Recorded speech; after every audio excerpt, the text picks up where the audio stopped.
part two of this DVD on the hook sweep, we're going to look at some guard recovery and guard maintenance. A lot of times it's not about knowing how to do a sweep, it's can you get there? Can you connect the dots? Can you move from one position to another and be ahead of that guy or anticipate his counter? And if you do the slightest thing wrong, the person could smash your guard, you could go right around your guard and make it look easy. So a lot of these skills are going to help you maintain the position for an extended period of time. And I think that mostly it's going to be from the hook sweep from the butterfly guard. We're using your insteps and your legs. And we're going to look at some real resistance. What can happen? The guy can sprawl out, he can put his foot out for base. And of course some of these sweeps will be basic, but there's going to be a lot of details that I think that go overlooked and will help you improve your game. So let's get started with part two. Alright, starting in part two right now, we're going to look at some guard maintenance and guard recovery. So we can get to a butterfly position, sort of like this, and I can work the sweep. Alright, it's very difficult to sit down and when the guy's passing my guard to just get here and maintain it. So one of the most common things that happen when I have the guard here, the person he's trying to pass the butterfly guard, he brings his arms right here and he puts his weight down to keep me down nice and tight. Alright, so now I can't sit up right away, I have to work with him. The beauty of this is that I can use my legs to lift him up. Okay, I can make some space that he can make really tight. So I can pull him on top of me a little bit here and kick my legs straight up so I can sit up just like this. There's a lot of things you can do with your hands. Some people like to put the hand right here in the collar so you can flare the elbow up, make it uncomfortable for the guy. Hold the outside elbow, pull it out, and pull him on top of you a little bit so you can kick up. This will maintain you have a grip. Okay? Other variations could be holding the outside knee. I hold this side of the pants and this side of the pants. Pull them this way and then kick them up. Okay, and then from here, I gotta make a little adjustment to sit up here. And then I can start to get into, all right, so we looked at grabbing the pants, holding the elbows, using a frame in the neck. Another one is just grabbing both the lapels and pulling them this way so you can sit them up. Okay, my personal favorite out of all these is to put the hand in the collar and hold his sleeve. So when I do rock him up, I have him ready to go. All right, and then I can get into it. Either holding the sleeve or holding the knee when I start. That way he can't run away from me. All right. So this is a really good start. Without anybody on me, you have to rock them on top of you so you can now kick your legs just to sit them up in a sit guard or a butterfly guard position. And then we're going to maneuver into a sweep position for the hook sweep. All right, now this time, my best efforts. I can't just lift him up and put him in the position. All right, I just don't have the leverage to do that. Maybe he's holding my hips down real well. I can't do it. So what I have to do is sometimes wait for him. Relax. When I have my hands in the position, right here, I'm ready to go. I'm going to wait until he starts to pass my guard. The moment he moves left or right or back and forth, like north and south, move a little bit, Brian, then I can sit up. So there is something to be said about waiting for him. You don't have to just start to try and initiate. This is going to play out in the next couple examples when the person tries to pass my guard left and right. There is a certain amount of movement that you have to do when the person has made your back flat. That's his personal goal from this position. If I was sitting up, it would be harder to pass. But if he's holding me down, he's going to pass more effectively. So I got to get out of this position. Okay, so I like to be here. You can fake with a choke or something, get him nervous, and then as he starts to move, then I can sit up.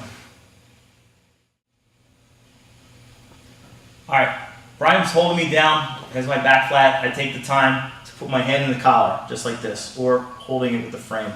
I dominate his sleeve or hold the knee. So when I sit up, I want to be able to control him. I don't want to sit up and then have him pass my guard right away, especially when it's really slippery. With the gi, we can get away with different handles. So as I elevate him up, I sit up. Now I have to move into the position. If I put my hand to the mat and start to move, he's going to take his hand back and he could run away. I'll never get another chance. So I like to be here, and now my hand, I want to stay right here just so I can keep him off and create space. My foot's going to start to shrink here. My elbow goes to the mat, and I start the butt scoot or hip scoot right here. Now I can take my hand underneath and hold the position. I'm still dominating his sleeve. Okay? So this is a good entry. Elevate him up. Still control take my foot and start to move here. This hand comes underneath to dominate the belt. Now we have to look at this position. From here he has control, but a lot of guys just like they post the knee right here. And you can use your hand and move to the side. This is also a good move, just moving to the side and keeping the position. Now I'm going to try to keep, it's important that you keep your pectoral muscle or shoulder right against his, nice and tight. Okay, this is where you can actually get in a little bit of head fighting too. I'm keeping my head right in here. I don't like to grind and do all that. I just like to keep my head low just like this so I can keep this tight. If I have a lot of space, you can underhook me. Underhook, please. Yeah, and then put me right back to the ground. Now I'm dealing with the press. We'll deal with that in the next segment. So close the distance here so you can stay tight. The next thing overlooked is the knee here. If the person buckles my knee to the inside, he can pass me to the back here.